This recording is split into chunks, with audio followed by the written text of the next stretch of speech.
Canada. जी हाँ, वही Canada जो खुद को लोकतंत्र और मानवाधिकार का ठेकेदार कहता है, आज उसकी पोल खुल गई है। कनाडा की अपनी सरकारी रिपोर्ट मान चुकी है कि खालिस्तानी आतंकी संगठन कनाडा की ज़मीन पर खुलेआम फंडिंग कर रहे हैं और ये पैसा सीधा भारत में हिंसा फैलाने के लिए भेजा जा रहा है। दोस्तों, ये सिर्फ एक रिपोर्ट नहीं है, बल्कि एक धमाका है जो भारत कनाडा के रिश्तों की नींव हिला सकता है। अब जरा पीछे चलते हैं। सालों से भारत ये कहता आ रहा है कि कनाडा खालिस्तानी चरमपंथियों का अड्डा बन चुका है, लेकिन कनाडा हमेशा बहाने बनाता आ रहा है, कभी फ्रीडम ऑफ स्पीच तो कभी डायस्पोरा पॉलिटिक्स। लेकिन दोस्तों, सच को छुपाया नहीं जा सकता।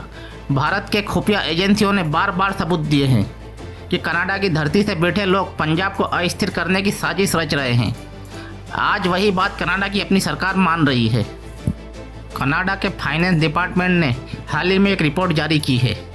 इस रिपोर्ट में साफ लिखा गया है, Babbar Khalsa international BKI and international Sikh youth federation ISYF दोनों संगठन कनाडा में पैसा जुटा रहे हैं। ये पैसा कहाँ से आता है? फेक NGO, डायस्पोरा डोनेशन और कम्युनिटी इवेंट, और फिर ये पैसा जाता है भारत को तोड़ने की हिंसक गतिविधियों में।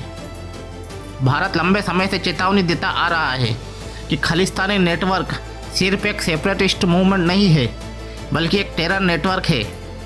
याद कीजिए दोस्तों, कनाडा में ही 1985 का Air India Kanishka bomb blast हुआ था, जिसमें 329 निर्दोष लोग मारे गए थे, जिनमें ज़्यादातर भारतीय थे।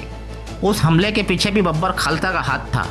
आज वही संगठन फिर से कनाडा में एक्टिव है, लेकिन सवाल ये है, क्या कनाडा अपनी ज़मीन पर पल रहे इन आतंकियों को रोकेगा या वोट बैंक की राजनीति में चुप रहेगा? क्या है पाकिस्तान कनाडा कनेक्शन?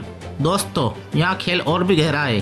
पाकिस्तान की ISI बरसों से खालिस्तानी आतंकियों को सपोर्ट करती आ रही है। अब यही नेटवर्क कनाडा में पनप रहे हैं। जी हाँ, कहानी साफ है। पाकिस्तान चाहता है कि पंजाब अस्थिर हो और कनाडा की राजनीति इस खेल में अनजाने या जानबूझकर मोहरा बन रही है।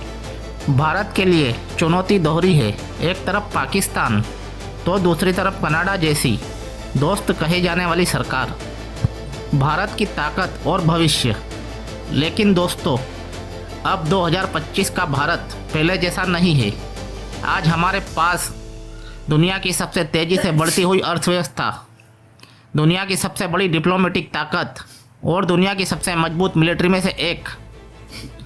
आज भारत अपनी बात सिर्फ कहता नहीं है, बल्कि दुनिया से मनवाता भी है।